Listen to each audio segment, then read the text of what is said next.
আজি 13/5/2024 বৰ্ষৰ প্ৰাতঃ মুৰলী ওম শান্তি বাপ-দাদা মধুবন। আজি বাবাই কৈছে, মৰমৰ সন্তানসকল, তোমালোক ইয়ালৈ মনুষ্যৰ পৰা দেৱতা হোৱাৰ শিক্ষা গ্ৰহণ কৰিবলৈ আহিছা, কড়িৰ পৰা হীৰা হৈ আছা। প্ৰশ্ন: তোমালোক সন্তানসকলৰ এই পঢ়াত একো খৰচ নহয় কিয়? উত্তৰ: কিয়নো তোমালোকৰ পিতাই শিক্ষক। পিতাই সন্তানসকলৰ পৰা খৰচ অৰ্থাৎ মাচুল কেনেকৈ ল'ব? পিতাৰ সন্তান হ'লা, কোলাত আহিলা, সেয়েহে উত্তৰাধিকাৰৰ অধিকাৰী হ'লা। তোমালোক সন্তানসকল বিনা খৰচতে কড়িৰ পৰা হীৰাতুল্য দেৱতা হোৱা। ভক্তিত তীৰ্থভ্ৰমণ কৰিব, দান পুণ্য কৰিব, সেয়েহে খৰচেই খৰচ হয়। ইয়াততো পিতাই সন্তানসকলক বাদশ্বাহী দিয়ে। গোটেই উত্তৰাধিকাৰ বিনামূলীয়াকৈ দিয়ে। পাৱন হোৱা আৰু উত্তৰাধিকাৰ লোৱা। ওম শান্তি। সন্তানসকলে বুজি পায় যে আমি বিদ্যাৰ্থী। পিতাৰ বিদ্যাৰ্থীসকলে কি পঢ়ি আছে? আমি মনুষ্যৰ পৰা দেৱতা হোৱাৰ শিক্ষা গ্ৰহণ কৰি আছো। আমি আত্মাসকলে পৰম পিতা পৰমাত্মাৰ পৰা শিক্ষা গ্ৰহণ কৰি আছো। এতিয়া বুজি গৈছো যে জন্মই জন্মই নিজক দেহ বুলি ভাবিছিলো, আত্মা বুলি ভবা নাছিলো। সেই লৌকিক পিতাই আকৌ শিক্ষা গ্ৰহণৰ বাবে অন্য ঠাইলৈ পঠিয়াই দিয়ে। সৎগতিৰ বাবে অন্য ঠাইলৈ পঠিয়াই দিয়ে। পিতাৰ বৃদ্ধা অৱস্থা হ'লে তেতিয়া আকৌ তেওঁৰ বানপ্ৰস্থি হোৱাৰ ইচ্ছা হয়।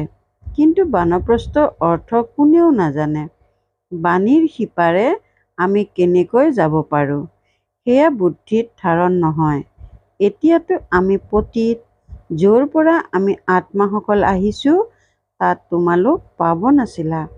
ইয়ালৈ আহি ভূমিকা পালন কৰি কৰি পতিত হৈছা। এতিয়া আকৌ পাৱন কোনে কৰি তুলিব? আহ্বানো জনাই, হে পতিত পাৱন। গুৰুকতো কোনেও পতিত পাৱন বুলি ক'ব নোৱাৰে। গুৰুৰ শৰণ লয়, তথাপিও এজনৰ প্ৰতি পূৰা নিশ্চয় নজন্মে। সেইবাবে বিচাৰ কৰে, এনেকুৱা কোনো গুৰু পাই গ'লে যিয়ে আমাক নিজৰ ঘৰ অথবা বানপ্ৰস্থ অৱস্থাত লৈ যাব, তাৰ বাবে বহুত উপায় উলিয়ায়। য'তেই শুনিব যে অমুকৰ বহুত মহিমা আছে, তালৈ যাব। যিসকল এই বৃক্ষৰ পুলি, তেওঁলোকক তোমালোকৰ জ্ঞানৰ তীৰে আঘাত কৰে। বুজি পাই? এয়াতো স্পষ্ট কথা। যথাযথ তোমালোক বানপ্ৰস্থ অৱস্থাত যোৱা নহয়, কোনো ডাঙৰ কথা নহয়। শিক্ষকৰ বাবে স্কুলত পঢ়োৱাটো কোনো ডাঙৰ কথা নহয়। ভক্তসকলক কি লাগে, এয়াও কোনেও গম নাপায়। এতিয়া তোমালোক সন্তানসকলে এই ড্ৰামাৰ চক্ৰক ভালদৰে জানি গৈছা। তোমালোকে বুজি পোৱা, যথাযথ পিতাইহে উত্তৰাধিকাৰ দিছিল।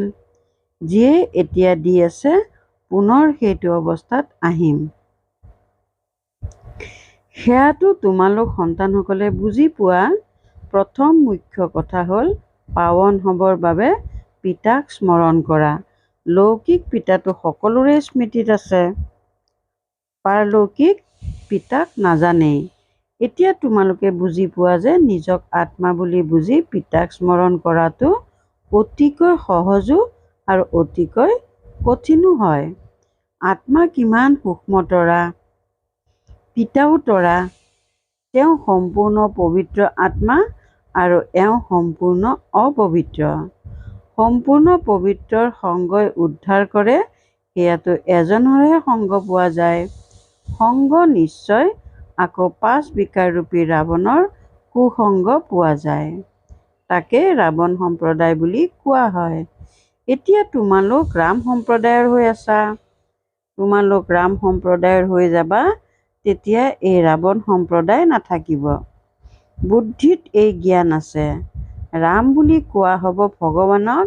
ভগৱানেহে আহি ৰাম ৰাজ্য স্থাপনা কৰে, অৰ্থাৎ সূৰ্যবংশী ৰাজ্য স্থাপনা কৰে। ৰাম ৰাজ্য বুলিও কোৱা নহ'ব, কিন্তু বুজাবলৈ সহজ হয়। ৰাম ৰাজ্য আৰু ৰাৱণ ৰাজ্য বাস্তৱত হৈছে সূৰ্যবংশী ৰাজ্য।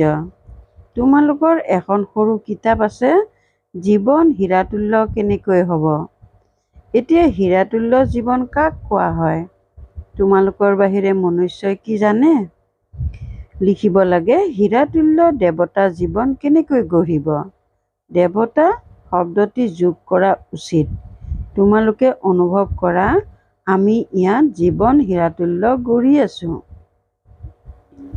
পিতাৰ বাহিৰে আৰু আন কোনেও জীৱন হীৰাতুল্য কৰি তুলিব নোৱাৰে।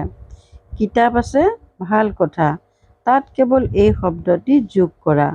আপোনালোকে এটি কৰিও খৰচ নকৰাকৈ আখুৰি কৰিতুল্য জন্মৰ পৰা হীৰাতুল্য দেৱতা জন্ম ছেকেণ্ডত প্ৰাপ্ত কৰিব পাৰে।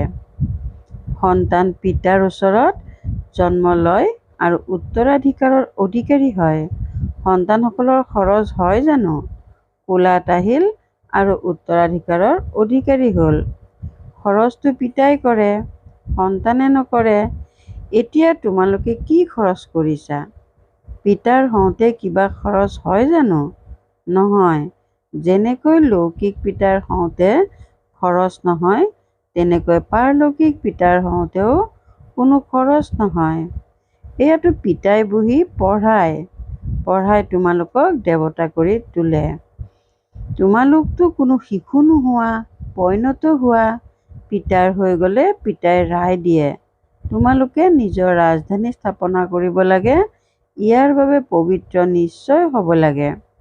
খৰচটো একোৱেই নহয়। গংগালৈ যায়, তীৰ্থলৈ স্নান কৰিব যায়, খৰচটো কৰিবই নহয়। তোমালোকৰ পিতাৰ প্ৰতি নিশ্চয় জন্মিল, খৰচ হ'ল জানো? সেৱা কেন্দ্ৰত তোমালোকৰ ওচৰলৈ আহে। তোমালোকে তেওঁলোকক কোৱা, এতিয়া বেহদৰ পিতাৰ উত্তৰাধিকাৰ লওক। পিতাক স্মৰণ কৰক, পিতা হয় নহয়। পিতাই নিজেই কয়, যদি তোমালোকক মোৰ উত্তৰাধিকাৰ লাগে, তেনেহ'লে পতিতৰ পৰা পাৱন হোৱা, তেতিয়া পাৱন বিশ্বৰ মালিক হ'ব পাৰিবা। এইটোও জানো যে পিতাই বৈকুণ্ঠ স্থাপনা কৰে। বিচাৰ বুদ্ধি সম্পন্ন সন্তানে ভালদৰে বুজি পায়। সেই পঢ়াত কিমান খৰচ হয়, ইয়াত একো খৰচ নাই। আত্মাই কয়, মই অবিনাশী, এই শৰীৰ বিনাশ হৈ যাব, সতী সন্তান আদি সকলো বিনাশ হৈ যাব। বাৰু, আকৌ যি ইমান পইচা একত্ৰিত কৰিছা, সেয়া কি কৰিবা? খেয়ালটো থাকিব নহয়। কোনোবা চহকীও হ'ব। ধৰি লোৱা তেওঁৰ কোনো নাই।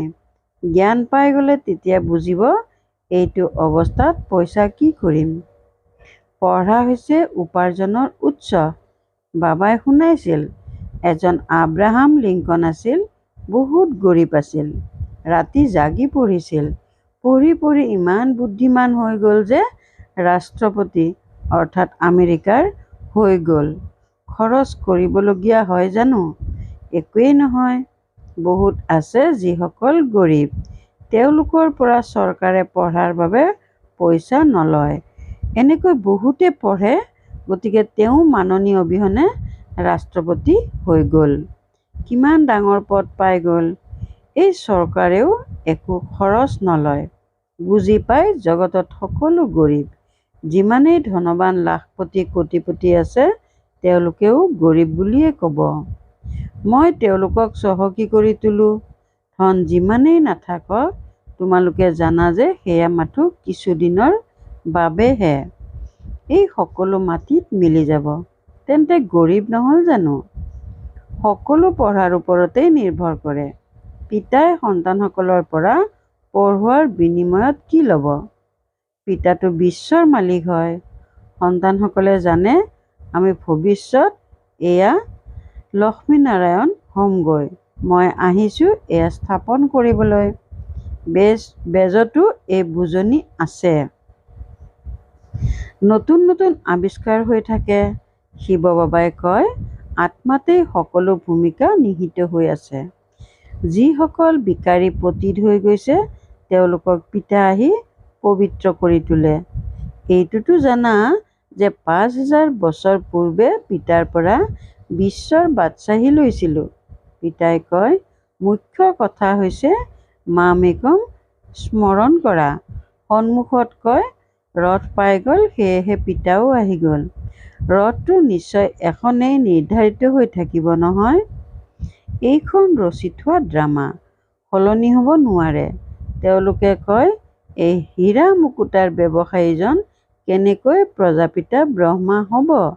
ভাবে তেওঁ হীৰা মুকুতাৰ ব্যৱসায়ী আছিল। অলংকাৰ এবিধ হ'ল নকল, এবিধ আচল। ইয়াতো আচল অলংকাৰ পিতাই দিয়ে, তেন্তে আকৌ সেয়া কি কামত আহিব? এয়া হ'ল জ্ঞান ৰত্ন।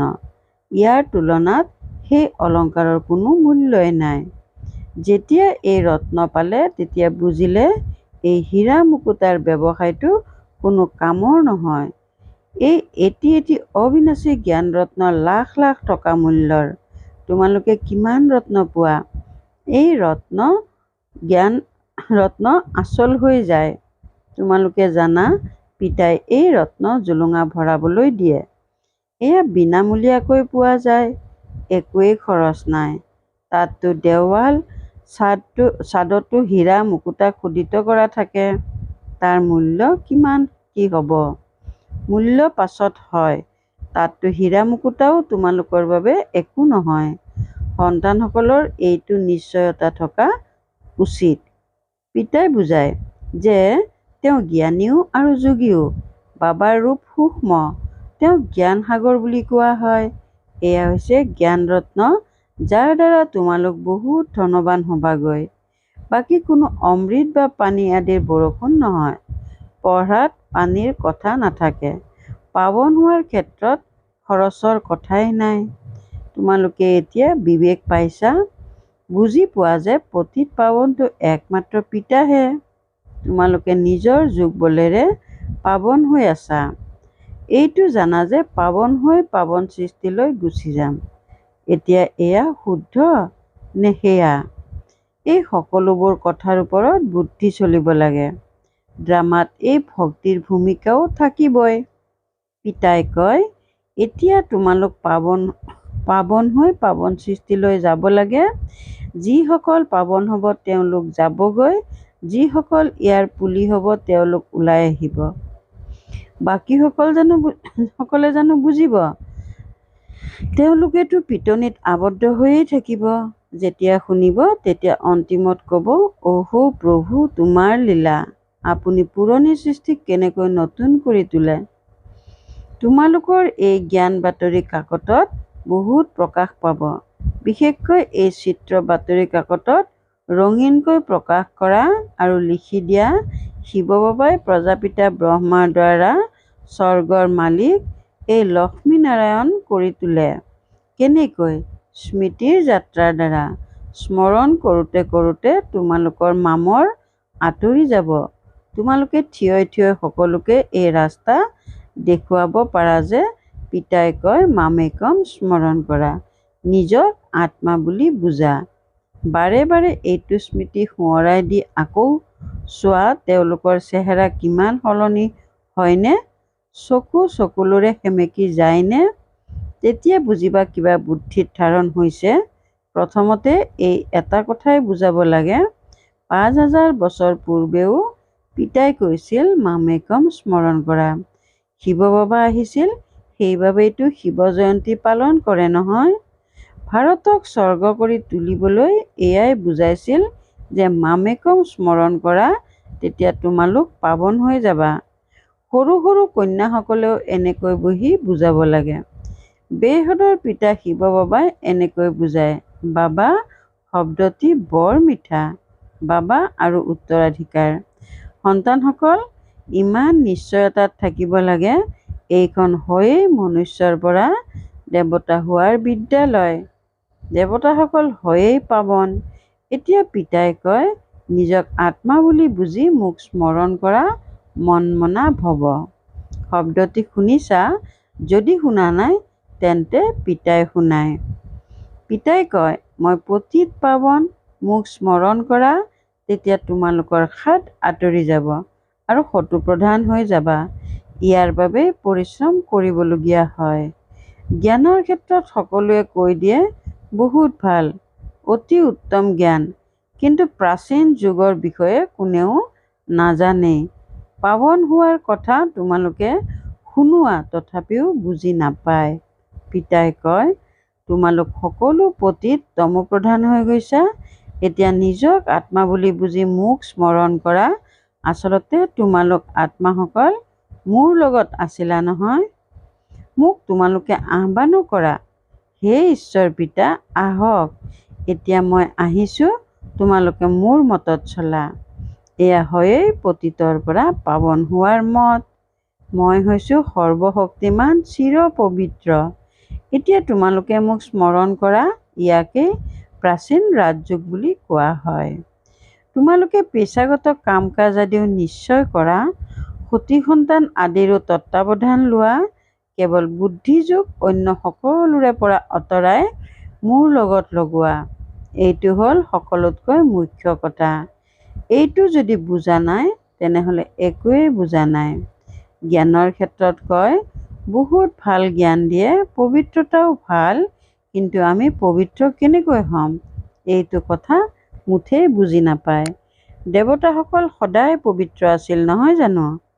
তেওঁলোক কেনেকৈ হ'ল? এইটো কথা প্ৰথমতে বুজাব লাগে। পিতাই কয়, মোক স্মৰণ কৰা, স্মৃতিৰেহে পাপ খণ্ডন হৈ যাব আৰু তোমালোক দেৱতা হৈ যাবা। ভাল, বাৰু। অতি মৰমৰ কল্পৰ পাছত পুনৰাই মিলিত হোৱা সন্তানসকলৰ প্ৰতি মাতা পিতা বাপ দাদাৰ স্নেহপূৰ্ণ স্মৰণ আৰু সুপ্ৰভাত। আত্মিক পিতাৰ আত্মিক সন্তানসকলক নমস্কাৰ। ধাৰণাৰ বাবে মুখ্য সাৰ ১ নম্বৰ, নিজক গৰীবৰ পৰা চহকী কৰিবলৈ পিতাৰ পৰা অবিনাশী জ্ঞান ৰত্ন ল'ব লাগে। এই এটি ৰত্ন লাখ লাখ টকা মূল্যৰ। ইয়াৰ মূল্য জানি পাঠ পঢ়িব লাগে। এই পঢ়াই হ'ল উপাৰ্জনৰ উৎস। ইয়াৰ দ্বাৰা উচ্চ পদ পাব লাগে। ২ নম্বৰ, ৰাম সম্প্ৰদায়ত আহিবলৈ সম্পূৰ্ণ পবিত্ৰ যি এজন পিতা আছে, তেওঁৰ সং ল'ব লাগে। কুসংগৰ পৰা সদায় দূৰৈত থাকিব লাগে। সকলোৰে পৰা বুদ্ধিৰ যোগসূত্ৰ ছিঙি এজন পিতাৰ সৈতে গঢ়িব লাগে। বৰদান, শক্তিশালী স্মৃতিৰে ছেকেণ্ডত পদমৰ উপাৰ্জন জমা কৰোঁতা পদমাপদম ভাগ্যশালী হোৱা। শক্তিশালী স্মৃতিৰে ছেকেণ্ডত পদমৰ উপাৰ্জন জমা কৰোঁতা পদমাপদম ভাগ্যশালী হোৱা। তোমালোকৰ স্মৃতি ইমান শক্তিশালী হ'ব লাগে, যাতে 1 ছেকেণ্ডৰ স্মৃতিৰে পদমৰ উপাৰ্জন জমা হৈ যায়। যাৰ প্ৰতিটো খোজত পদম থাকে, তেন্তে কিমান পদম জমা হৈ যাব? সেয়েহে কোৱা হয় পদমাপদম ভাগ্যশালী। যেতিয়া কাৰোবাৰ ভাল উপাৰ্জন হয়, তেতিয়া তেওঁৰ চেহেৰাৰ জেউতিয়েই বেলেগ হৈ যায়। সেয়েহে তোমালোকৰ চেহেৰাৰ দ্বাৰাও পদমৰ উপাৰ্জন নিচা দৃষ্টিগোচৰ হওক। এনেকুৱা আত্মিক নিচা, আত্মিক আনন্দ থাকক, যাতে অনুভৱ কৰে যে এওঁ অনন্য ব্যক্তি। শ্লোগান, ড্ৰামাত সকলো ভালেই হ'ব, এইটো স্মৃতিৰে নিশ্চিন্ত বাদশ্বাহী হোৱা। ড্ৰামাত সকলো ভালেই হ'ব, এইটো স্মৃতিৰে নিশ্চিন্ত বাদশ্বাহ হোৱা। ওম শান্তি। আনন্দৰূপী সম্পদেৰে সম্পন্ন, সৌভাগ্যৱান আৰু প্ৰসন্নচিত্ত হ'বলৈ আজিৰ অব্যক্ত সংকেত বাপ দাদাৰ সান্নিধ্য আৰু বাপ দাদাৰ পৰিয়ালৰ হোৱা। এতিয়া আন ক'তো ক্লাব আদিলৈ যোৱাৰ আৱশ্যকতা নাই। সদায় চেহেৰাত এনেকুৱা আনন্দৰ জেউতি থাকক, যাতে তোমালোকৰ প্ৰফুল্লিত চেহেৰাই ফলকৰ কাম কৰে। ইয়াৰ দ্বাৰা স্বতঃ বিজ্ঞাপন প্ৰচাৰ হৈ যাব। ওম শান্তি।